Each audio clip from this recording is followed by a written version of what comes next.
Kalaupun Bapak itu besok di penjara, bersuaralah Pak, lebih baik jujur. Bersuaralah.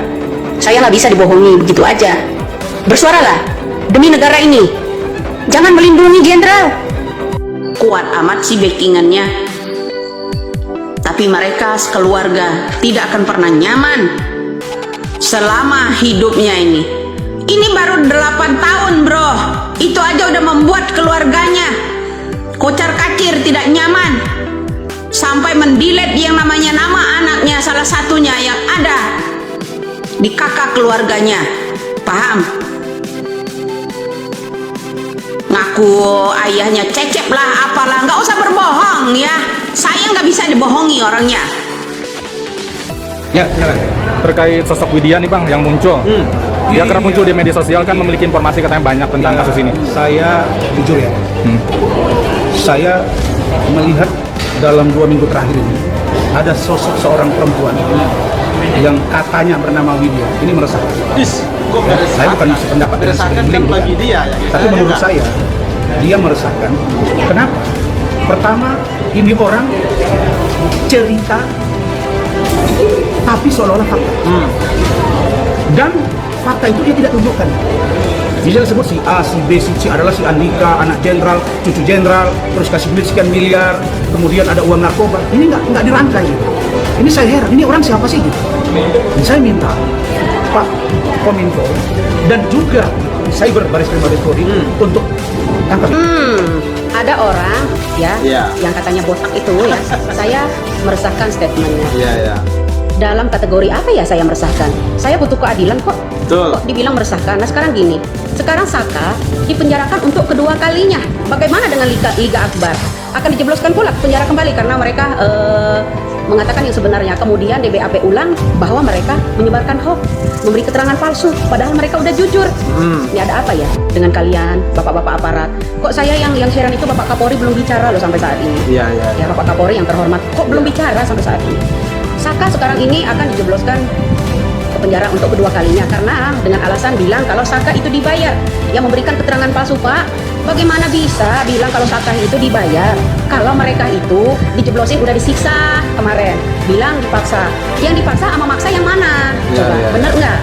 Ya kan? Apakah Saka selama ini kasus sajam ya, kasus senjata tajam itu dipaksa untuk mengakui bahwa mereka lah pelaku kasus Pina?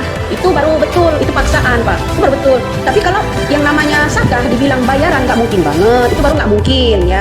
Yang saya heran begini Pak, coba katanya ya yang namanya DPO itu atas nama Peggy Setiawan, kemudian ada tanda-tanda di telinga. Nah sekarang gini deh, ya di telinganya Peggy Setiawan anak Pak Cecep ada bekas jahitan operasi, bekas anting nggak? Ya, ada bekas anting nggak di telinganya? Ya, coba perhatikan. Jangan dibodohi lah masyarakat ini. Saya bilang bisa aja kalian membodohi yang namanya masyarakat Indonesia. Ya kan, tidak sama Allah Subhanahu wa taala. Ya kan? Coba perhatikan.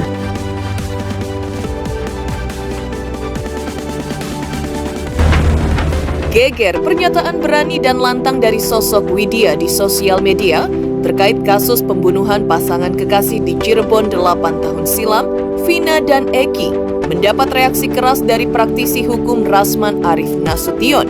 Tak tanggung-tanggung, Rasman bahkan mendesak pihak Kominfo dan Bares Krim Mabes Polri agar segera menangkap Widya. Tak hanya Rasman, praktisi hukum lain Deoli Payumara, Hotman Paris Hutapea, bahkan Kamarudin Simanjuntak yang juga ikut disentil namanya oleh Widya, menyampaikan tanggapan tegas dan pedas atas pernyataan Widya di sosial media. Seperti apa reaksi pedas dan tegas Hotman dan Kamarudin atas pernyataan Widya? Apa alasan Rasman Arif Nasution dan Deoli Payumara mendesak pihak Kominfo dan kepolisian agar segera menangkap Widya? Dan bagaimana pula tanggapan pihak kuasa hukum Peggy Setiawan atas pernyataan berani dari sosok Widya?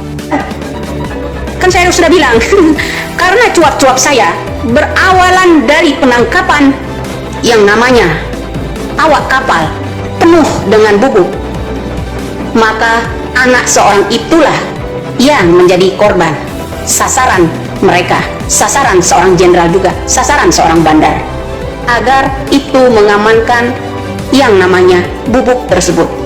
Marilah Pak, jujur saja berkata, saya udah bilang saya sangat paham kasus 2016 lalu.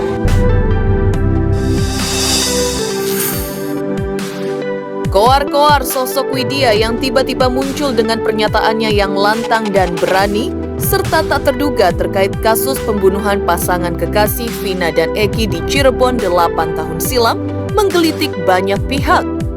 Ia tak segan mengkritik secara pribadi ataupun lembaga, dari kuasa hukum, para jenderal, bahkan institusi kepolisian.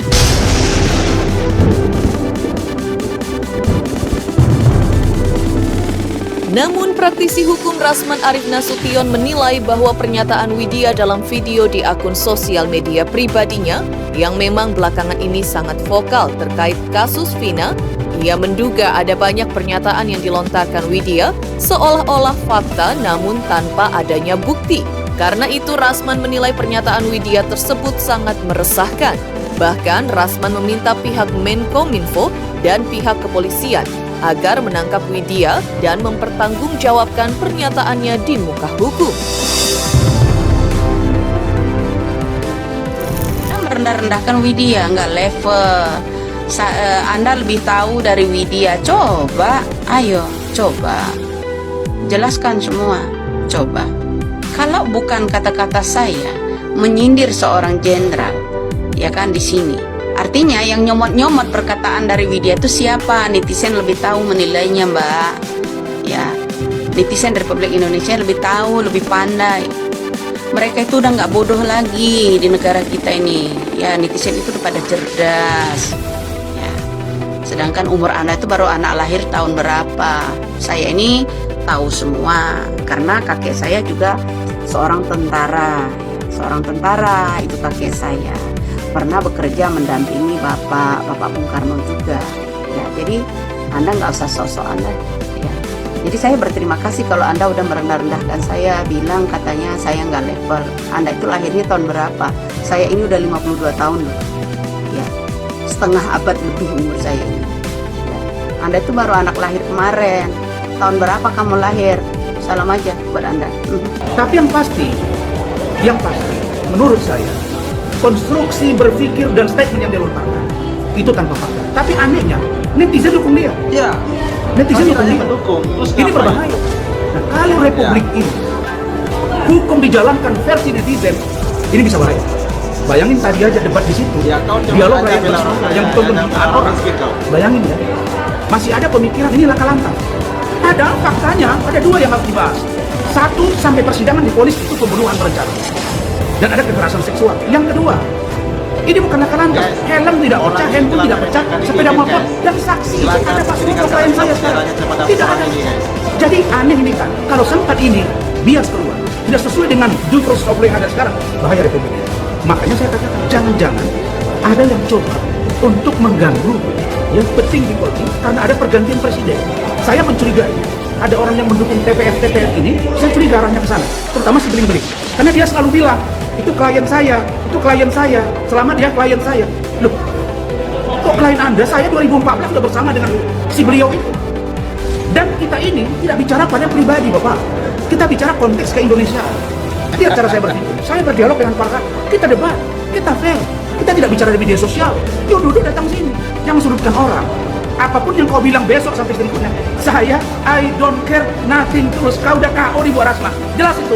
Gak berani datang, saya sebulan di sini diundang, sebulan. Ya, 4 minggu, terus lagi Kamisnya main diinterupsi beberapa TV. Si Beling-Beling, kau nggak tahu saya ini sampai ribut 2 TV untuk Rasman jadi narasumber. Jadi kalau kau bilang TV busuk, yang busuk itu kau tidak berani datang, tidak berani jangkau. Kau bermental tidak seorang lawyer yang kau sebut sebagai lawyer internasional. Bang, agak potong. Jelas ya?